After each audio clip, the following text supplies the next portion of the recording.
claustrophobic? The next case is not for you. John Edward Jones, a young man from the state of Utah in the USA, was a medical student and a seasoned cave adventurer with extensive expertise in exploring underground tunnels around the world. Jones was known for his constant pursuit of adrenaline, and from a young age, he often traveled with his brother and father to cave sites throughout the country. On November 24, 2009, when he was only 26 years old, Jones went hiking with his younger brother at a site in Utah called Nutty Putty Cave.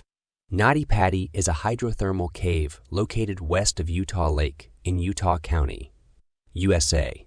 The cave, once popular with cavers and known for its narrow passages, has become closed since that 2009 incident. That day, when John and his brother entered the tunnel, John began to crawl down in order to find a channel called the birth canal, a very tight passage which requires careful crawling but doable for those with experience.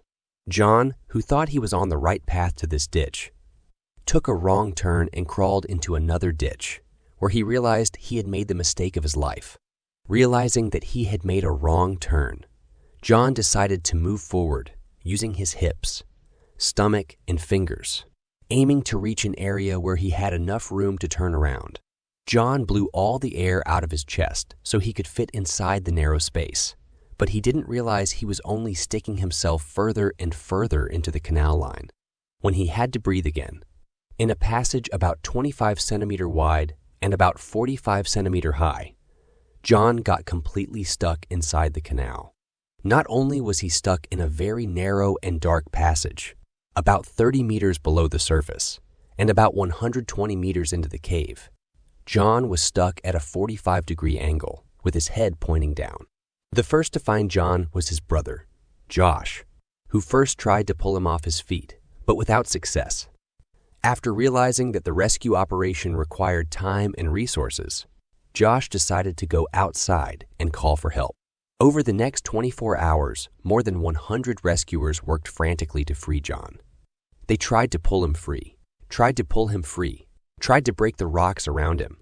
But the best and most ideal plan they had was to use a system of pulleys and ropes to try to free John from the dangerous place where he was stuck. Rescuers tied John to a rope attached to a series of pulleys. Everything was ready, and they pulled as hard as they could. They managed to release the pressure of the rocks around John. But suddenly, and without warning, one of the pulleys broke, and John fell back into the ditch. About 27 hours after he got stuck, the rescue teams realized that the chance of rescuing John was zero, and they called paramedics to check his medical condition inside the tunnel. On the evening of November 25, 2009 at 11:56 p.m., John was pronounced dead from cardiac arrest. The rescuers, together with the police, realized that even John's body would not be able to be recovered without disassembling it into its components and without endangering the rescuers. And therefore, a number of days after his death, it was decided to seal the tunnel, with his body still inside, and turn the cave into a memorial site. Subscribe for more.